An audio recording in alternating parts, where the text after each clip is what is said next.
Oshkosh Media is government programming on GovTV, community programming on Life TV, and community radio on Oshkosh FM 101.9. Welcome to the City Manager's Report, a look at city updates and a preview of the next Oshkosh Common Council meeting agenda. And thanks for watching another edition of the City Manager's Report. I'm Andy Radig, and in a moment we'll be joined by Oshkosh City Manager Mark Roloff. In the first half of today's show, we'll bring you up to date on some municipal news updates, including some items from city departments, and a look at what's important for city residents to be aware of. In the second half of the show, we'll highlight some items from the upcoming Tuesday, February 8th, Oshkosh Common Council meeting agenda. And with that, we bring in City Manager Mark Roloff, and thanks for being here, Mark. Great to be here, Andy. Well, we have quite a few things here to talk about. I know that the Clearwell project has been kind of an ongoing project that the city has been working on, and I know that there are some alternatives that are being considered. Well, we were actually scheduled to be talking about this in the second half of the show with the agenda, but we've had some ongoing discussions with the Department of Natural Resources about different options that we've been pursuing, and we've also had discussions with the DNR because they've been observing the comments and questions that we've been receiving from the public about different approaches. And so during our discussions, a couple other options kind of came up is this something we can talk about?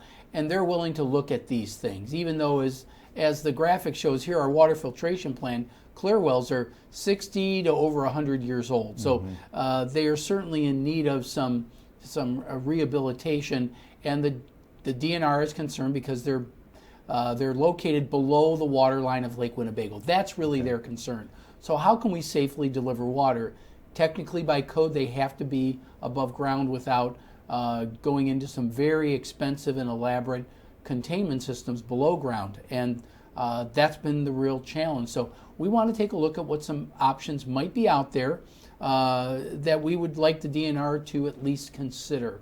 I know there's an impression that the staff has been unwilling to look at other options, and I would just respectfully say no, that's not the case.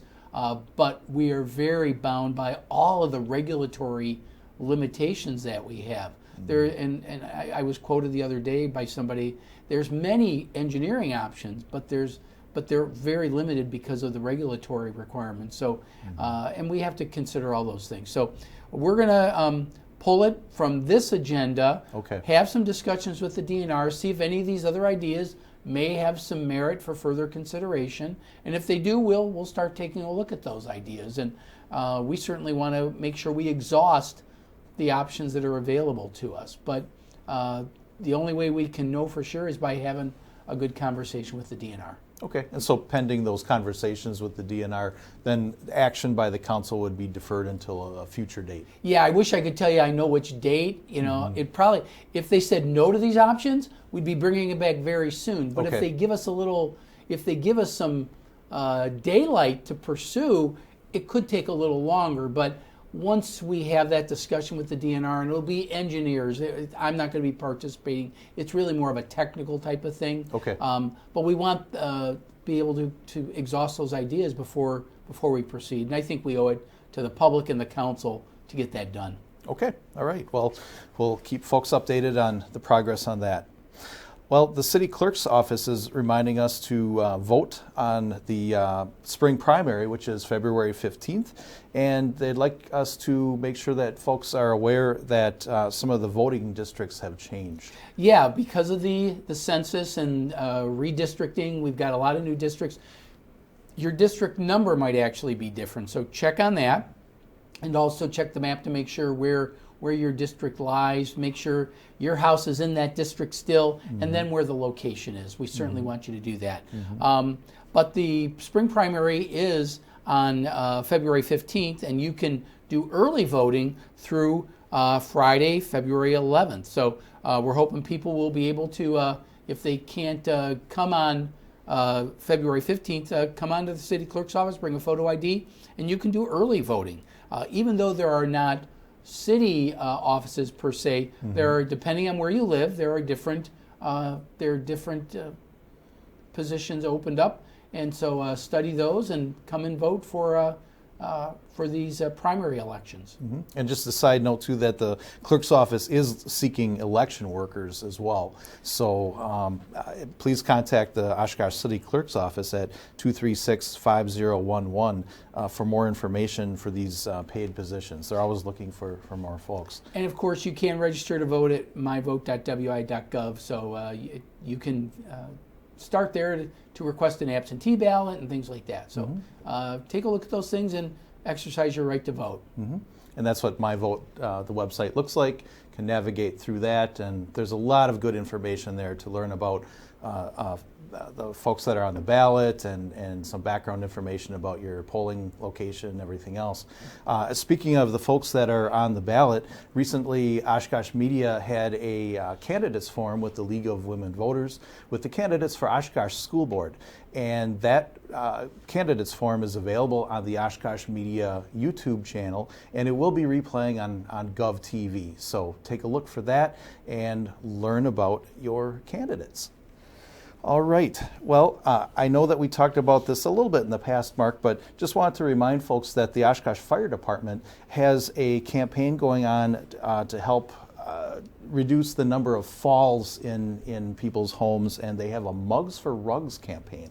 Right. Well, as you said, falls are the leading cause of fatal and non-fatal injuries among adults 65 and older. That is really a big deal. And roughly 20% of all of our EMS calls are fall related. I mean, that's a lot of calls when you think about it. So throw rugs are part of that. They can be, they lead to a high number of these falling incidents, especially in bedrooms and bathrooms. So we're encouraging people to turn in your rugs, and if you do at the participating locations, you can trade it in for an insulated mug.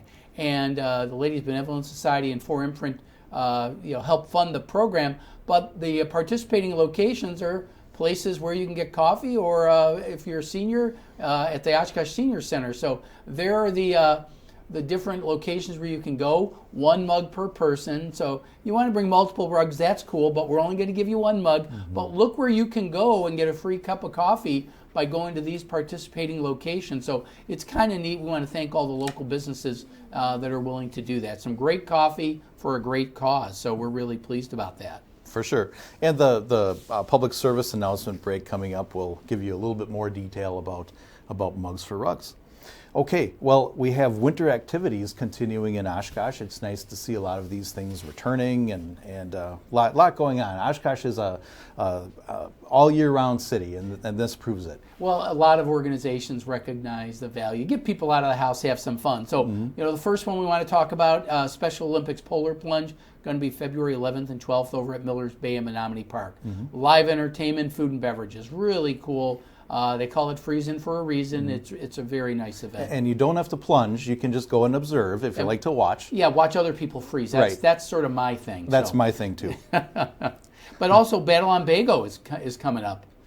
This is one that raises money for a lot of local groups with, look at $275,000 in prizes. You'd be amazed at the number of people that come and visit Oshkosh because of this event. It's also at Menominee Park. Fishing tournament plus live entertainment, food and beverages, all in the middle of winter. They do some amazing work to keep you warm inside these places, even in the winter. Yeah, that's always an enjoyable activity. They have some great bands. It's a good time. And I know that we have Roe Park. We've talked about that a little bit before, downtown, next to the downtown YMCA, and then the ice rink at Roe Park. Right, and we have some special events upcoming on February 4th and 18th. You can take a look at the details for those. The concession proceeds are going to benefit local nonprofits. Free skate rentals are available on Friday, Saturday, and Sunday nights from 4 to 7, courtesy of Dr. Eric's Skate Club. So really a great opportunity to get in some ice skating, and periodically, depending on the weather, because it can't be too warm because the ice will melt, but too cold, people get turned off by it. But go check that out. And then we also have the Senior Center, their Let's Glow Crazy Dance Party, Friday, February 11th from 6 to 8 p.m. So there'll be DJ, games, concession, things like that. Another way to get out and enjoy yourself.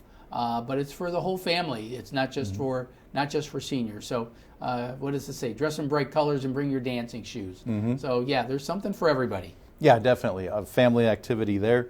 And also the Oshkosh Winter Farmers Market continues to happen, and that's over at the Oshkosh Arena. Right, it is between 9 a.m. and 12:30. We got a few more dates coming up there, February 5th and 12th, March 12th, 16th, April 9th and 16th. And Go Transit will provide service to the arena. They modify Route 8 a little bit that gets you over to the Oshkosh Arena. Just ask your driver; they'll know you. They'll tell you where to, which bus to catch, and where to get dropped off at the arena. Okay. Well, there's a lot going on in Oshkosh, and just a shameless plug, listen to 101.9 FM, and there's a events update on the radio station to learn what's going on in Oshkosh. All right. Well, we haven't had a whole lot of snow this winter, Mark, but just some reminders for folks. The next time it does snow, there are some rules. Yeah, we've been fortunate. Most of the snow's been to the south of us as of late, which is okay by me, but when it does snow, the snow must be removed within 24 hours after snowfall stops. So clear your sidewalks in the corners and stuff like that. And we ask you, please do not cover fire hydrants. That's very important. And don't throw snow back into the street. It kind of creates a little vicious circle that we want to get out of. We want people to clear ice from their sidewalks. And then the other thing we want people to do is just remember, as it gets ready to thaw, we ask people to look at cleaning out the storm inlets near their house. It's not a requirement, but it's really just more of a quality of life issue for yourself, because when you clear it out, then it drains your yard, it drains your driveway apron, and just makes things overall a little better. So we have a little demo here of somebody clearing their snow from the stormwater inlet, and when it starts melting, it really makes it easier. So if you could do that, that would be great, to be a great citizen by doing it. Helps to eliminate those ice dams kind of in the road there. Exactly. And of course, if you are concerned about snow not getting removed, the Connect Oshkosh app, you can report locations that are not removing snow. We'd prefer everybody just to do it and not have to have any of those calls, because we have to go out and clean it, and then we bill you for it. And that's not a pleasant experience. Rather avoid that one. Oh, absolutely. Yeah, okay, all right. Well, we have a survey that is currently open. The State of the City event is coming up on March 14th. It will be a virtual event again this year with a video presentation. And there's a survey that is open for public input, that the public would be able to have some input into the presentation. Yeah, we're looking for ideas, what things you like about Oshkosh, what things maybe you don't like about Oshkosh, where we can improve, what you want us to continue doing. So the survey is, we have it right there under Hot Topics. You can take the survey. We ask you to subscribe to our Polko app so you can regularly be included on other surveys that we do. But and what your feedback helps us address these issues in the presentation and also give us ideas for the future. And we do have a feature this year that we're hoping people will want to take advantage of. If you want to, you can get your comment or question in the form of a video, and there's instructions at the end of the survey. You're probably tired at the end of the survey, but if you want to maybe get shown at State of the City, if you give us a good video, we might actually put you on screen and let you tell us what you think, and be constructive in your criticism. But or if you like something, let us know that too. Right. Please feel free to take advantage of that and submit a little video. But if not that, please feel free to participate in that survey.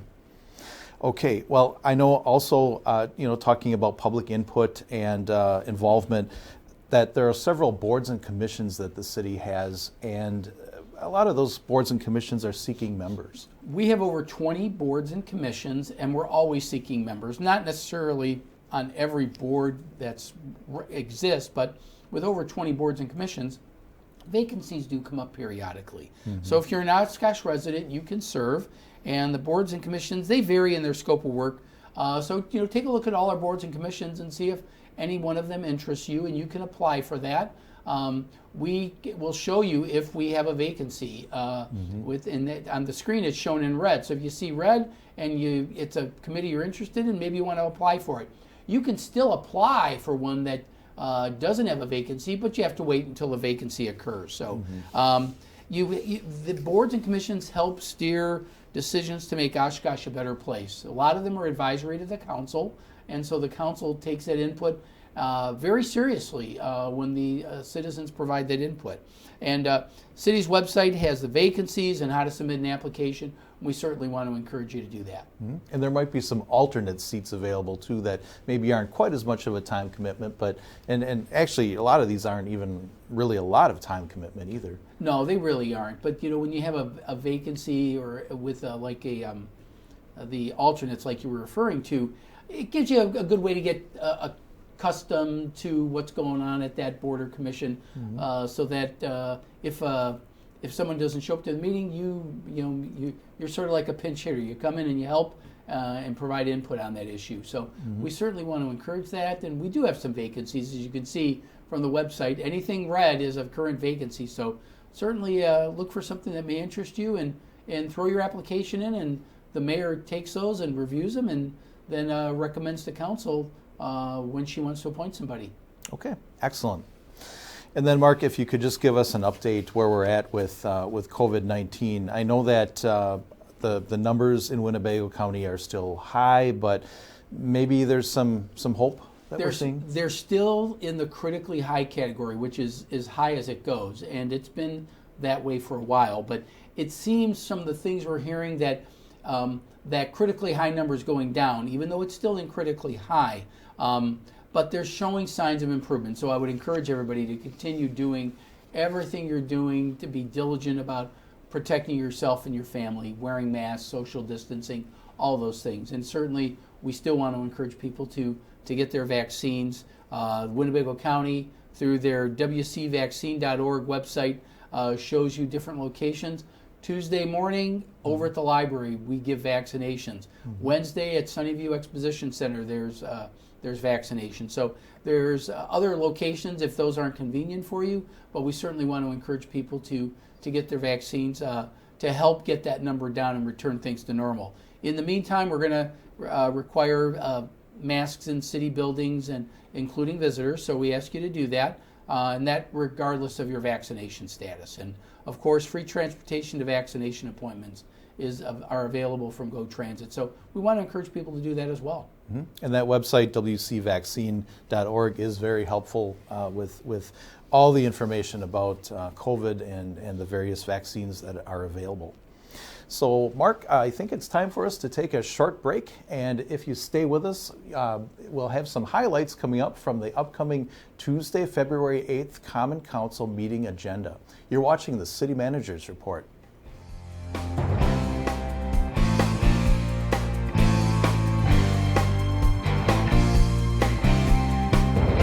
Falling is the leading cause of injuries and death among adults 65 and older, and roughly 20% of Oshkosh EMS calls are related to falls. Hi, I'm John Holland from the Oshkosh Fire Department. One of the leading causes of falling incidents in the home is from throw rugs. Now, you can trade that rug for a mug and enjoy a free beverage from a participating location. Bring your throw rug 4 by 6 feet or smaller to one of the following locations to trade it for an insulated mug that will be filled one time for free. Locations include Carmel Crisp Corner, New Moon Cafe, the Oshkosh Senior Center, Laura's Cafe, and both Planet Perk coffee houses. Only one mug per person, and you may turn in as many rugs as you want that are 4 by 6 feet or smaller. It's simple. Make your home safer and enjoy a mug of coffee. Thanks to the Ladies Benevolent Society and 4Imprint for making this program possible.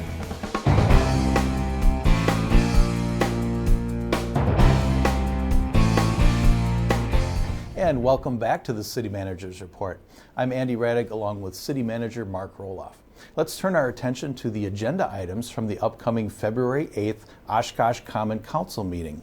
So Mark, it looks like we have some different things here coming up. One of the items is relating to the naming of a new park, and this is for a subdivision over on the west side. Yeah, it's called Pickard Estates. It's along 9th Avenue, just before you get out to Clairville Road. And the family, the Pickard family, that this used to be their farm, is asked that we name the park Pickard Park after their families that's been long-standing residents there. So the Advisory Park Board, that's one of the duties they have. They review those types of things, and they're recommending they see the historical value in naming it. So the proposed name is going to be Pickard Park, and council will take that up and consider it. But given the fact that the Parks Board has already weighed in on it, I think it'll get favorable review. Mm-hmm. All right.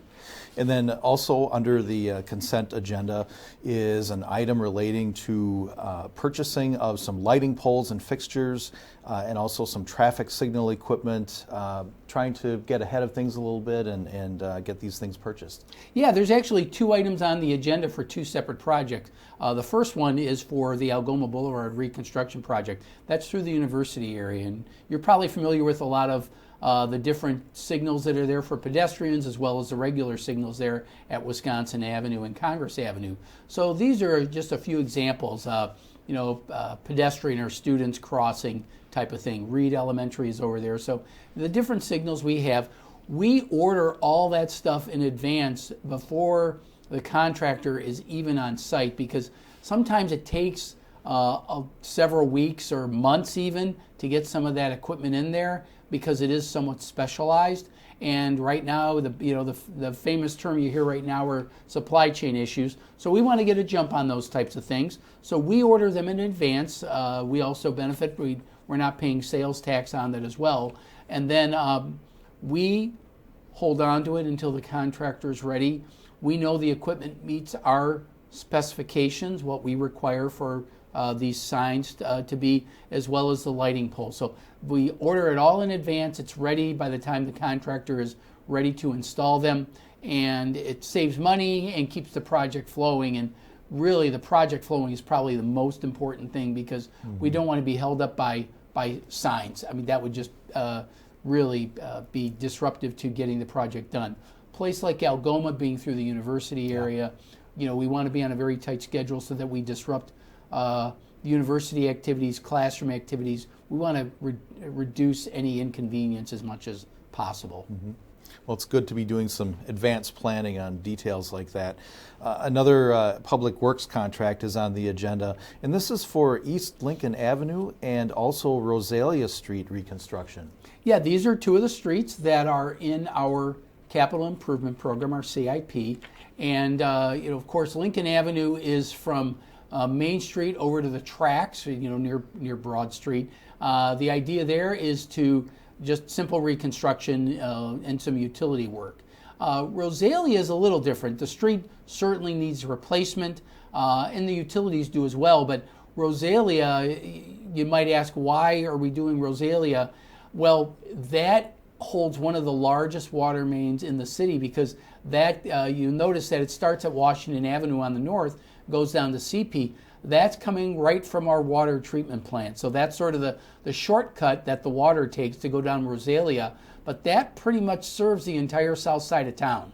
Mm-hmm. So that's where... It's a big pipe. It's a big pipe. So we need to get that one done. So that's why this project is $5 million for those 2 relatively short stretches of street.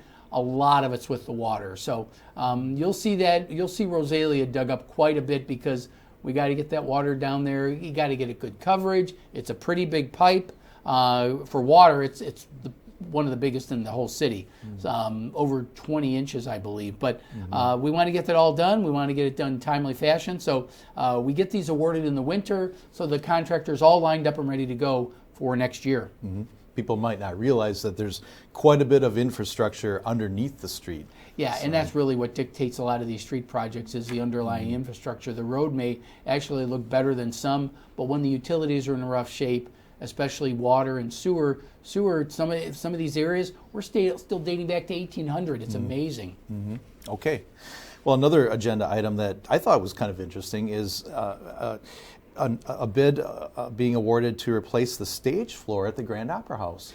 The stage floor at the Grand Opera House dates back to when it was completely rehabilitated back in the 1980s. This floor goes back to 1986. And normally we don't want to draw attention to the floor, especially when you're talking about theatrical productions, but the floor is in pretty rough shape. And you can kind of see it's showing a little bit of its age with this. And the Grand has is commented on that becomes a challenge for events that they host. So we're going to get the stage floor redone along with a few other things, but certainly something that's long overdue, and looking forward to having the Grand show off its new floor. Mm-hmm. All right.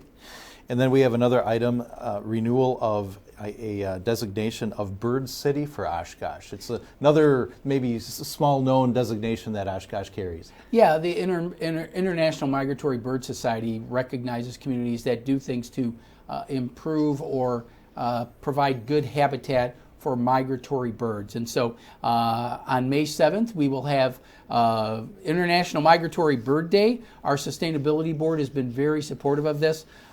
We've been recognized as a bird city, Wisconsin, since 2010, but their highest ranking is their High Flyer program. We've had that for over 10 years now, since 2012, so we're really proud of that designation. And that's what Council's doing, is essentially re-endorsing our application, but we expect that we're hitting that high flyer category and we're going to continue it. Well, we like to be high flyers. So absolutely. That's great. Okay. All right, under new ordinances, we have a zone change for some residential properties, and I believe that Habitat for Humanity is involved with this? Yeah, this is a 600 block of Grove Street on the east side. We've had some properties there that are owned by the Redevelopment Authority that are really primed for some residential development. The reason we're doing the rezoning is because the Habitat homes tend to be a little smaller, and we want a little more density that makes it more cost effective for Habitat. They're wonderful partners with us, and they're going to be building a number of Habitat homes at this location over the year if we can get this rezoning done. And they, great army of volunteers, as well as the residents who buy these homes from Habitat themselves. They have to put sweat equity. They got to work on this project, and their family has to work on it, and that's a requirement of the program. So we're really happy to be partnering with Habitat to make these lots available, and they help improve the neighborhood, how it looks, new homes, investment in the older parts of the city. We're really happy to be partnering with Habitat for a project like this. Nice to see another opportunity for neighborhood improvement, for sure. Okay, and then toward the end of the agenda, there's several items there. One in particular happens to be that Pollock Community Water Park has some financial assistance grants available. Yeah, even though we're in the dead of winter, we want to be positive and look forward to something. But we have a program that offers free season passes for qualifying families and individuals. Primarily, it's people who are that have their kids in free and reduced food program through the school district, and so that's usually the primary evidence that you qualify for the program. There are others, so you just take a look at our parks website, look at that seasonal pass form, and see if you qualify.